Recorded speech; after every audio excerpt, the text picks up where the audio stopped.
As some may know, Roman Reigns has been the WWE champion for over 1,000 days, which is a very long time. He has not been pinned in 3 years in a singles match, that is, since his return from beating cancer in 2020. And in that time, there's been some Money in the Bank winners who have had their chances to either cash in on Roman Reigns or to cash in on whoever the other champion is at that point. Now, this upcoming July 1st, which is a Saturday, Roman Reigns will not be defending his title at Money in the Bank. In fact, he will be fighting Jay and Jimmy Uso in a tag team match with Sinkoa, which basically signifies the end of the bloodline. But as we all know, or some may know, the bloodline has ended or almost ended quite a few times over the last 3 years, right? But through all that chaos, Roman has still been champion. That's kind of been like the thing. Now, in this upcoming Money in the Bank match, we have a lot of interesting field of participants, right? We have the favorite, LA Knight, who's coming into this match, which I would like to get into, of why he should win and whether he should cash in on Roman Reigns or Seth Rollins.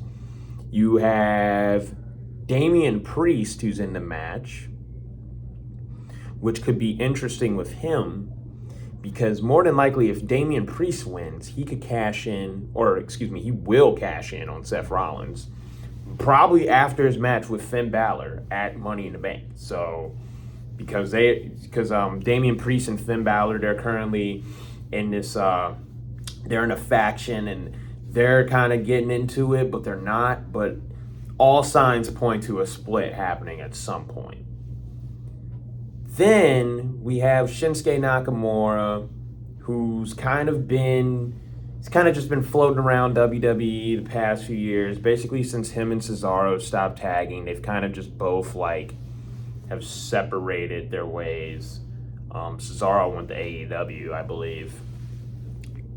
And then someone else who I think could win it, but I just don't think WWE will go in this path of controversy for the Money in the Bank is Logan Paul. Logan Paul could definitely win it. People have him as the second favorite to win the match right behind LA Knight. And Logan Paul, unlike anyone else, of course, just announced that he was going to be in the match. He didn't have to go through any qualifying matches or tournaments to get in.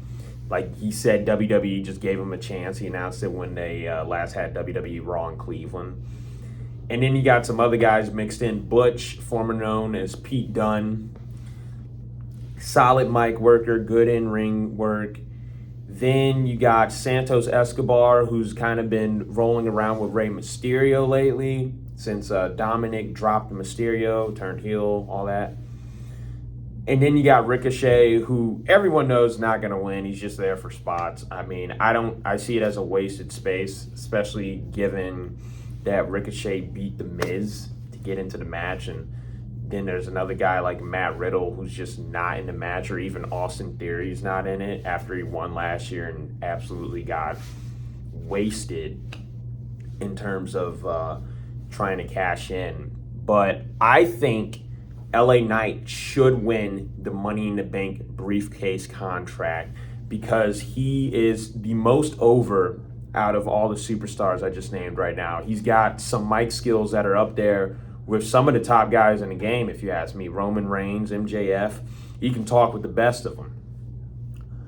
And he's solid in the ring. He's just a good character, too. Reminds me of a lot of The Rock and Stone Cold with his charismatic walking and talking. But I think if LA Knight does win the Money in the Bank contract, I think he should go to Raw and cash in on Seth Rollins, and they should push him as the face of Monday Night.